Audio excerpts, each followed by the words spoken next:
Imagine waking up one morning and not feeling the weight of other people's expectations on your chest. You're not rehearsing conversations in your head. You're not scanning your to-do list for how to be enough today. You're just here, awake, breathing, free. What would that even feel like? A life where you don't need to prove yourself, where you stop apologizing for who you are, where you no longer shrink just to make others comfortable. A life where you move with your own rhythm, not the rhythm set by judgment, fear, or the desperate need for approval. Most people never get to live that way. Why? Because from the moment we're born, we're conditioned to care, deeply, anxiously, about what others think, about fitting in, about being liked, about being good enough. But here's the truth. Peace doesn't come when people finally approve of you. Peace comes when you stop needing them to. This isn't about becoming indifferent or cold. It's about becoming clear. Clear about who you are. Clear about what really matters. Clear enough to stop pouring your energy into what only drains you. Buddhist wisdom teaches us that true freedom isn't something we wait for at the end of the tunnel. It's something we uncover when we remove the layers we never needed in the first place. Layers of self-doubt, layers of perfectionism, layers of performance. So this video is not a quick fix. It's not a how to be happy in 3 easy steps. It's an invitation to pause, to breathe, to look honestly at what's been running your life, and to gently start letting go of what no longer serves you. You'll hear 7 powerful lessons drawn from Buddhist philosophy, not as abstract theories, but as daily practices. Lessons to help you step back, detach without becoming numb, and live with a quiet strength that doesn't depend on applause. Because maybe the reason you're exhausted isn't that life is too much, but that you've been carrying too much that was never yours to hold. Let's begin. We spend so much of our lives trying to be what others need us to be. We adjust our tone to fit the room. We shrink when we feel too loud.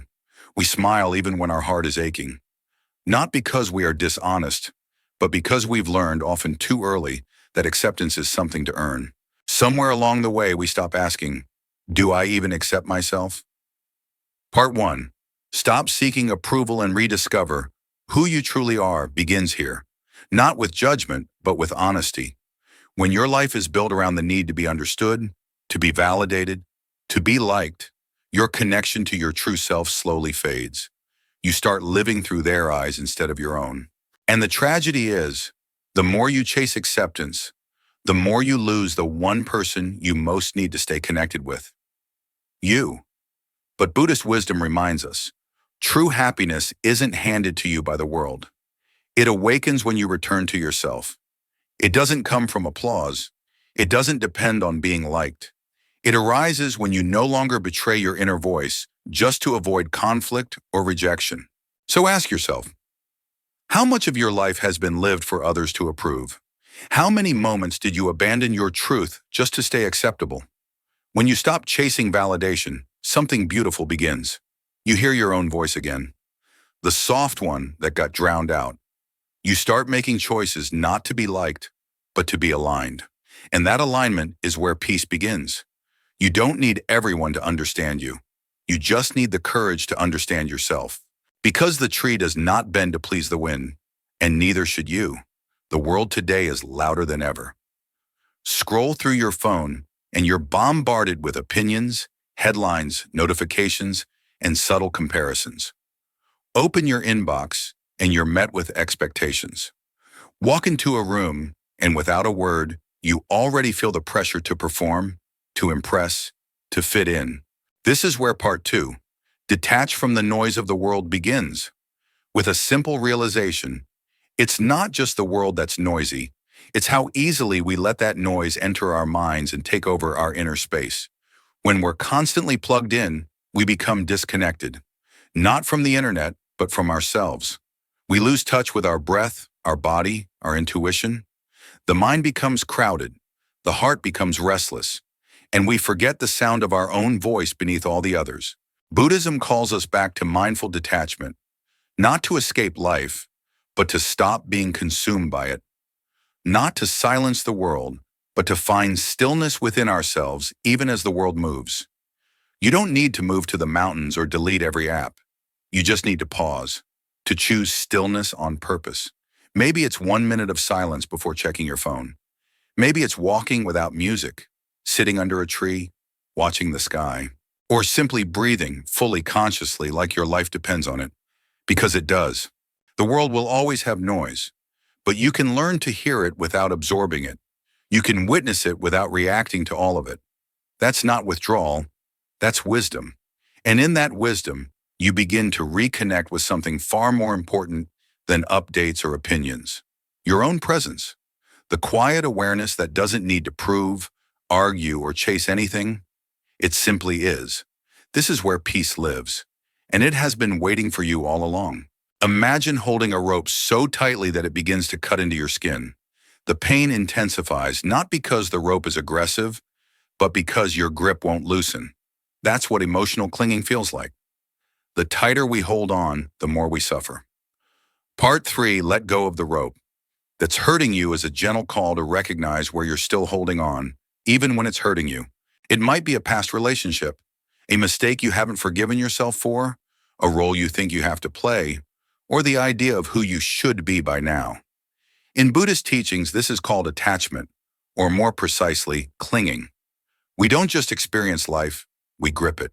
We clutch on to people, beliefs, identities, memories, and outcomes, trying to make them last, trying to make them stay. But everything in life is impermanent, and the more we resist change, the more pain we create.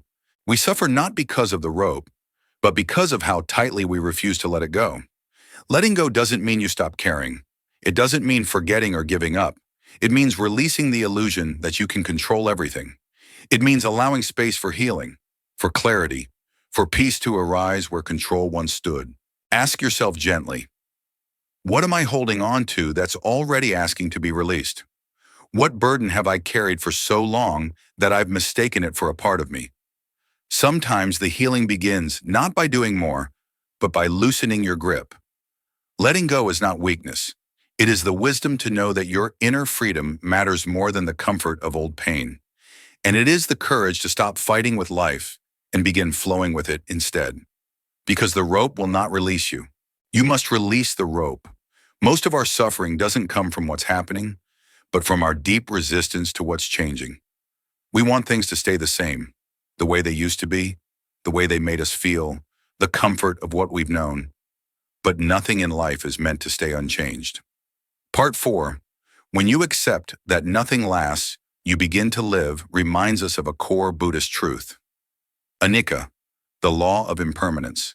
Seasons shift, bodies age, emotions rise and fall like waves. Friendships evolve. Even who you are is constantly unfolding. Yet we cling. We hold on to how someone once loved us, how we once felt confident, how life once made sense. And the tighter we hold, the more we suffer. Not because things changed, but because we couldn't accept that they would. Impermanence isn't punishment. It's the rhythm of life.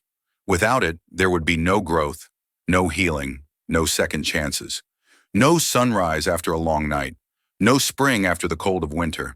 When we accept change, we begin to love more deeply. We listen more fully. We stop postponing joy. We let go of trying to freeze moments in place and instead savor them as they are, knowing they are fleeting, and that's what makes them beautiful. Ask yourself gently, what am I holding on to that has already moved on? What would open up inside me if I stopped wishing things could be as they were? Acceptance isn't passive, it's powerful. It's not giving up. It's letting go of the illusion that life was ever meant to be still. And in doing so, we gain something far more precious than control, presence. Because when you stop resisting the flow of life, you begin to flow with it. And in that flow, you find peace. We all have a voice inside our heads. It comments, judges, worries, rewinds the past, and rehearses the future. Some days it's quiet. Other days it's a storm of doubt, fear, and overthinking. Part 5, You Are the Sky, Not the Storm, reminds us of a powerful Buddhist insight. Thoughts are not facts, and you are not your thoughts. Just like the wind moves through the trees, thoughts move through the mind. They appear, they pass, they return. But you, the one who notices, remains still. That noticing is awareness, and that awareness is your true home. The problem is we were never taught to observe thoughts. We were taught to believe them, follow them, become them. If your mind says, you're not enough, you might shrink. If it says, they don't care, you might withdraw. But none of that means the thought is true. It only means it's loud. The practice of mindfulness invites you to take a step back. Instead of reacting, just watch. You can say silently, that's an anxious thought, or that's fear speaking. By naming it, you disarm it. You no longer become the storm. You become the space the storm passes through. This doesn't make you immune to emotions. You'll still feel. You'll still doubt sometimes. But you'll no longer live at the mercy of every passing mental cloud. You'll start making choices from a deeper place. Not from fear, but from clarity. So the next time your mind spirals into old loops, pause. Don't fight it. Don't feed it. Just breathe and remember, the sky doesn't chase the clouds. It lets them move, and you can do the same. We've been conditioned to see happiness as the reward at the end of a long effort, a fixed point in the future where everything finally makes sense. One day when I have more time, more money, more confidence, I'll be happy. But that day keeps moving. Part 6. Happiness was never far. You just look past. It is about seeing what we overlook every day, not because it's hidden, but because it's ordinary. And we've been taught that joy must be grand to be real. But Buddhist wisdom invites a different question. What if happiness isn't something we need to reach, but something we need to stop running from? Think of all the ways you delay joy. You tell yourself to finish the work first, to fix the mess first, to be better first. And without noticing, you train your nervous system to feel unworthy of peace unless it's earned. Meanwhile, life is happening. The tea is cooling. The voice on the other end of the call is waiting. The light through the window is shifting, but you're not there. You're chasing a future that was never meant to carry your happiness, because happiness was never lost. It was only ignored. You don't need to fake gratitude. You don't need to smile through pain, but you can begin to notice. What am I postponing joy for? And will that reason ever truly be satisfied? Breathe. Not as a practice, just as a way to come back. You're not behind. You're not broken. You just forgot how close peace really is when you stop looking everywhere else. There are days when it feels like you're carrying the weight of the world, trying to fix everything, trying to be understood, to be loved, to be accepted. And without realizing it, you start to fade. Not because life is too harsh, but because you're gripping too tightly to things that were never meant to be controlled. Buddhism calls this the root of suffering. Attachment, the inner grip on people, outcomes, expectations, even emotions. It's not just others we try to control, we control ourselves too. We pressure ourselves to heal quickly, to always appear strong, to never fall apart. But that kind of strength isn't real. It only leads to burnout. There is another path, the path of compassion. Compassion doesn't mean giving up. It means choosing softness when you could choose control. It's the quiet strength to say, I don't have to fix everything to be at peace. It's the courage to let others be who they are without needing to change them. It's the decision to forgive, not because they were right, but because you don't want to carry that pain anymore. Compassion is when you look at someone who hurt you, and instead of holding on to resentment, you whisper, I understand. I release you. I choose peace. That's when the war inside you begins to end, and your heart finally exhales. But true compassion must also turn inward. Don't rush your sadness away. Don't cover your pain with forced smiles. Give yourself permission to feel, to move slowly, to heal in your own time. Speak to your heart like a dear friend. I'm not leaving you. Take all the time you need. When you release the need to control, something greater begins to carry you.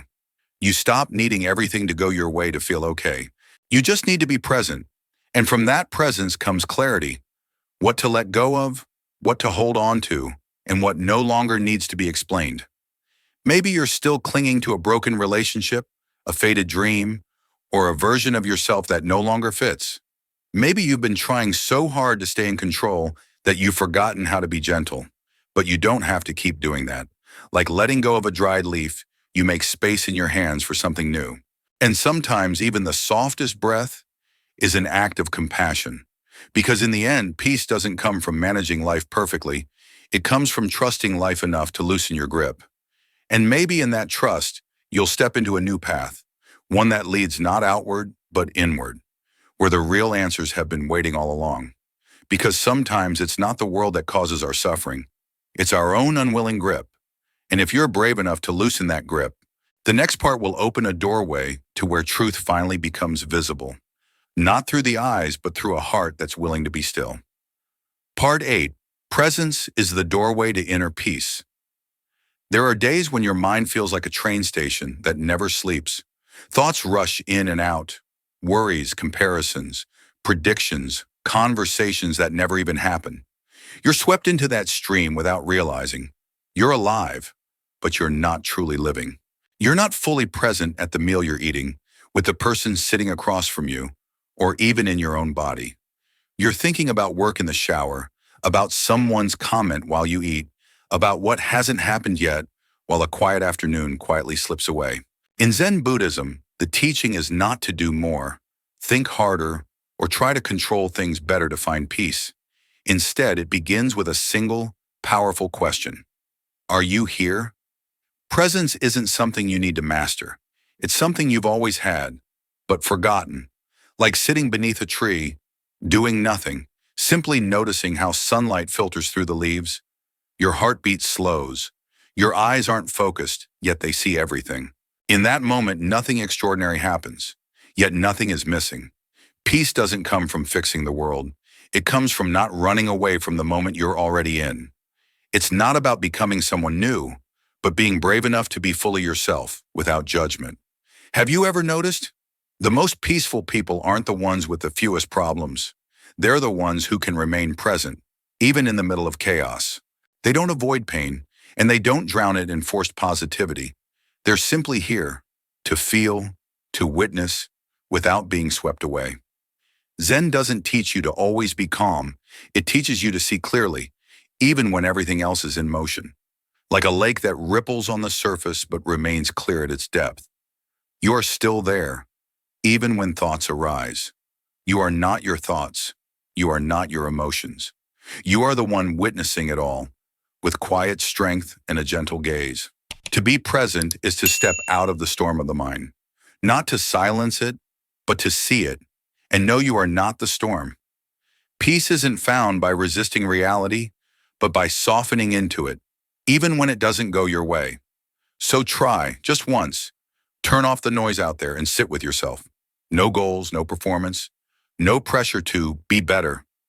Just honest presence, with your breath, the tingling in your hands, the sounds rising and falling, and you might discover peace was never missing. You were simply too far from it for too long.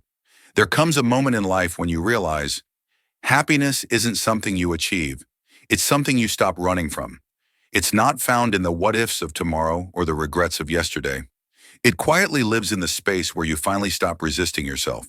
When you no longer define your worth by achievements, praise, or someone else's approval, you create space for true stillness. Not emptiness, but a soft, open presence that lets you breathe deeply, deeply enough to hear the voice inside you that's been waiting patiently. You don't need a perfect life to find peace. You only need the courage to let go of what no longer belongs to you. A worn-out relationship, a heavy expectation, a sadness you've carried too long without a name. Buddhist wisdom isn't about becoming better than others. It's about becoming honest with yourself.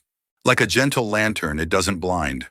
It simply helps you see where you are, clearly and without shame. Sometimes that's all you need. Not a solution, but the quiet companionship of your own presence. If something in this message stirred something in you, leave a comment.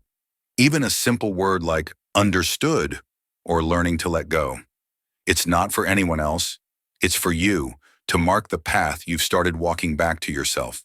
And if this space has touched something real inside you, don't forget to subscribe. We'll keep meeting here, not to become someone new, but to remember who you already are, beneath all the noise.